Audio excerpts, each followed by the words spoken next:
জামায়াত ইসলামীর আমির ডাক্তার শফিকুর রহমান বলেছেন, বিএনপিকে জনগণ লাল কার্ড দেখাবে, 13 ফেব্রুয়ারি থেকে জনগণ নতুন একটি বাংলাদেশ পাবে। রাজার ছেলে রাজা হোক, এই মতবাদে জামায়াত বিশ্বাসী নয়। আপনি নিজেও কিছুক্ষণ আগে বলছিলেন জামায়াত ইসলামী পরিবারতন্ত্রের রাজনীতিতে বিশ্বাস করে না, কিন্তু মীর কাসেম আলীর ছেলে ব্যারিস্টার আরমান ঢাকা 14 আসনে জামায়াতের মনোনয়ন পেয়েছেন, নির্বাচন করছেন। পিরোজপুর 1 আসনে মাসুদ সাইদি এবং পিরোজপুর 2 আসনে শামীম সাইদি জামায়াতের মনোনয়ন পেয়েছেন। তারা সাবেক জামায়াত নেতা দেলোয়ার হোসেন সাইদির ছেলে। জামায়াত ইসলামীর সাবেক নেতা মতিউর রহমান নিজামের ছেলে ব্যারিস্টার নজিবুর রহমান মোমেন পাবনা 1 আসন থেকে নির্বাচন করছেন। এগুলো কি পরিবারতন্ত্রের রাজনীতি নয় কিনা? ধন্যবাদ আপনাকে কোশ্চেন করার জন্য। আমরা পরিবারতন্ত্রে ওটাকেই বুঝেছি যে 71-এর পর থেকে বাংলাদেশে দেখবেন যে এক প্রকার একটা স্বৈরতন্ত্র এস্টাবলিশড হয়েছে পরিবারতন্ত্রের মাধ্যমেই। এই যে একটা শেখ হাসিনার ফ্যামিলিতে 52 জন এমপি ছিল, আর আপনি এখানে যেটাকে বলছেন, যেমন ধরেন সাদিক কায়েমের যখন ডাকসু নির্বাচন হলো, আমাদের সেক্রেটারি জেনারেলের যে ছেলে দেখবেন সে বাইকে চালিয়ে তাকে নিয়ে বেড়াচ্ছে। আমাদের পরিবারতন্ত্র হবে না এই কারণে, এই ছেলেকে তার যদি সন্তান হয় তাকে একজন কর্মী, সেই কর্মীর পরে আরেকটা তাকে নির্দিষ্ট দায়িত্ব পালন করতে হবে, ওই যোগ্যতা হয়ে তার আমাদের যে কাঠামো আছে এই কাঠামোর মধ্যে তাকে আস্তে আস্তে উঠে আসতে হবে নির্দিষ্ট পর্যায়ে। আর এরকম না যে রাজার ছেলে রাজা বলা হয়েছে, সুতরাং সে একজন নর্মাল এমপি ক্যান্ডিডেট, যেখানে এমপি ক্যান্ডিডেট আমাদের একজন হিন্দুকেও দেওয়া হয়েছে। আবার আমাদের দেখছেন যে অন্য অন্য দলের নর্মাল একজন কর্মীকেও দেওয়া হয়েছে।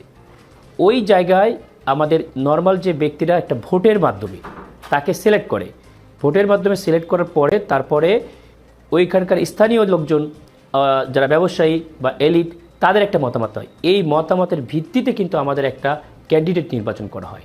আমাদের আমির জামাত ছিল মাওলানা মতিউর রহমান নিজামী, তার আগে মরহুম গোলাম আজম, এখন ডাক্তার শফিকুর রহমান। শফিকুর রহমানের বাড়ি হচ্ছে সিলেট, সেক্রেটারি জেনারেল বাড়ি হচ্ছে খুলনা। এইরকম কে কী দায়িত্বে আসবে এটা কেউ জানে না। রোকনদের ভোটে সারা দেশে একটা গণতান্ত্রিক পন্থায় নির্বাচিত হয়। এটাই হচ্ছে জামাত ইসলামী। আপনি পরিবারতন্ত্র বলতে তারেক রহমানের কথাও বলছিলেন যে খালেদা জিয়া এবং জিয়াউর রহমানের সন্তান হিসেবে এসেছেন, কিন্তু আমরা তো দেখছি যে তিনি বগুড়া গাবতলী উপজেলা থেকে কিন্তু তৃণমূলের রাজনীতি করে এসেছেন। তিনি বিএনপির সিনিয়র যুগ্ম মহাসচিবও ছিলেন। একটি তৃণমূল থেকে রাজনীতি করে আসার একটি পরম্পরা তো তারও আছে। সেই ক্ষেত্রে পরিবারতন্ত্রের অভিযোগ তার বিরুদ্ধে কতটা খাটে? এটা পরিবারতন্ত্রের কথা আমরা তো এই দেশেই বাস করি।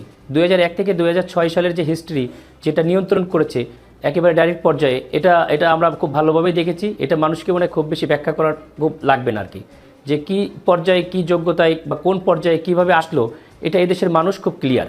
আমাদের নতুন করে ব্যাখ্যা করার কিছু নাই এখানে। এবং এই 3টা পরিবারতন্ত্রের মাধ্যমেই বাংলাদেশ গেল 50 বছর শোষিত হচ্ছে, আধিপত্যবাদ বিরাজ করে আছে, স্বৈরতন্ত্র এস্টাবলিশড হয়েছে এখানে। জি, আরেকটা প্রশ্ন। বিএনপির মহাসচিব মির্জা ফখরুল ইসলাম আলমগীর তিনি বলেছেন জামায়াতে ইসলামী দেশকে আফগানিস্তানে পরিণত করতে চায়, জাতিকে পেছনের দিকে নিয়ে যেতে চায়।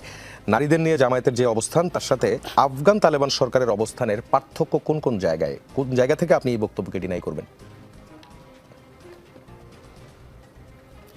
আমরা বারবার বলেছি যে বাংলাদেশ জামায়াতে ইসলামী একটা সৌহার্দ্য সম্প্রীতির গঠনমূলক রাজনীতিতে বিশ্বাসী।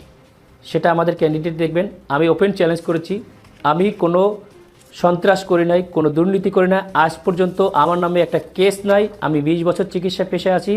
এই 20 বছরে কোনো নারী বলতে পারবে না তাকে আমি কোনো অবহেলা করেছি বা তার প্রতি কোনো খারাপ আচরণ করেছি। আমি কোনো ব্যাংক থেকে লোন নিই নাই, কোনো সন্ত্রাস করি নাই, কোনো চাঁদাবাজি করি নাই। এই বৈশিষ্ট্যের বাংলাদেশ জামাত ইসলামীর সকল ক্যান্ডিডেট বিভিন্ন সময় বিভিন্ন মিডিয়া বিভিন্ন রাজনীতির যারা অন্য দেশের একটা এজেন্ডা বাস্তবায়নে পরিকল্পিতভাবে বিভিন্ন ন্যারেটিভ তৈরি করে জামাত ইসলামী ছাত্র শিবিরের বিরুদ্ধে প্রচার করেছে। কিন্তু বর্তমান সচেতন সমাজ অ্যান্ড্রয়েড যুগে এসে তারা খুব অল্প সময়ের মধ্যে যে কোনো ব্যক্তি সম্পর্কে তার আদ্যপান্ত বের করে ফেলতে পারে। তাদের এই ন্যারেটিভ আর জাতি বিশ্বাস করে না। তারা যে মিথ্যুক, তারা অত্যাচারী, তারা এটা জাতির কাছে প্রমাণিত। এবং জামায়াত ইসলামীর প্রত্যেকটা নেতৃবৃন্দ, শিবিরের নেতৃবৃন্দ সৎ, যোগ্য, এটাই জাতির কাছে এখন অ্যাকসেপ্টেড। বাংলাদেশ জামাত ইসলামী কোনোদিন দেশকে ইন্ডিয়া বলেন, পাকিস্তান বলেন, আফগানিস্তান বলেন, লন্ডন বলেন, কোনোটাই করবে না। বাংলাদেশকে বাংলাদেশের মতো করে বাংলাদেশের জনগণের অধিকার ফিরিয়ে নিয়ে আসার আন্দোলনে অন্তর্ভুক্ত, আমিও সেই আন্দোলনের একজন কর্মী। আচ্ছা, অন্যান্য ইনশাআল্লাহ ইসলামিক যে দলগুলো, বাংলাদেশকে অন্যান্য ইসলামিক যে বাংলাদেশের মতো- কান্ট্রিগুলো আছে, মুসলিম কান্ট্রিগুলো যেগুলো আছে, সেই মুসলিম কান্ট্রিগুলোর জায়গা থেকে, রাজনৈতিক জায়গা থেকে যদি প্র্যাকটিসের কথা বলি, সেই জায়গায় বাংলাদেশের রাজনৈতিক প্র্যাকটিসের যে পার্থক্যগুলো, বাংলাদেশের মানুষের অ্যাকসেপ্টেবিলিটির যে পার্থক্যগুলো, সেই পার্থক্যগুলো কি কি আপনি দেখেন? বাংলাদেশের মানুষের ইসলামিক রাষ্ট্র থেকে বাংলাদেশের যে রাজনীতি, বাংলাদেশ সবসময়, আমি যেটা বলছি যে বাংলাদেশ কোনো সময় পাকিস্তান হবে না, কোনো সময় ইন্ডিয়া হবে না, অন্য কোনো দেশের সঙ্গে আমরা মিলাতে চাচ্ছি না। বাংলাদেশের এই যে কালচার, বাংলাদেশের জনগণের যে সংবিধান, এটার মধ্যেই আমাদের আমির জামাত কয়েকদিন আগেই বলেছেন যে এই সংবিধানের আলোকে কিভাবে এদেশের মানুষের যে অধিকার সেটা এস্টাবলিশ করার জন্য বাংলাদেশ জামাত ইসলামী কাজ করে যাচ্ছে।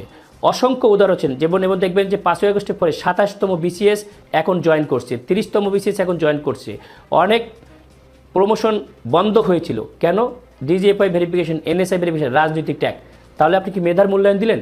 আমার দেশের মানুষ আমেরিকায় যে কাজ করছে না, স্ক্যান্ডিনেভিয়ানকে যে কাজ করছে না, তারা যোগ্যতার বলে কাজ করছে। আমরা চাই এই যোগ্যতাকে তাকে ফিরিয়ে দিতে, তাকে সম্মানের জায়গায় দিতে, যেটা এই সংবিধানে, এই রাজনীতিবিদরা, এই পরিবারতন্ত্রগুলো, এই সংবিধানের কথা বলছিলেন। যদি গণভোটে হ্যাঁ জয়ী হয় এবং জামায়াতে ইসলামী যদি ক্ষমতায় আসে, সেই ক্ষেত্রে এই সংবিধানে তো অনেক ধরনের সংশোধন, পরিমার্জন, এই ধরনের ঘটনাগুলো ঘটবে। তখনও কি এই সংবিধানের যে সেকুলারিটি, সেই সেকুলারিটিটা বজায় থাকবে কিনা? এই সংবিধানে আমি সেকুলারের কথা বলি নাই কোনো সময়ের জন্য। আমি বলছি যে সংশোধনীগুলো আনা হয়েছে মানুষের অধিকার আরও ভালোভাবে ফিরিয়ে নেওয়ার জন্যে।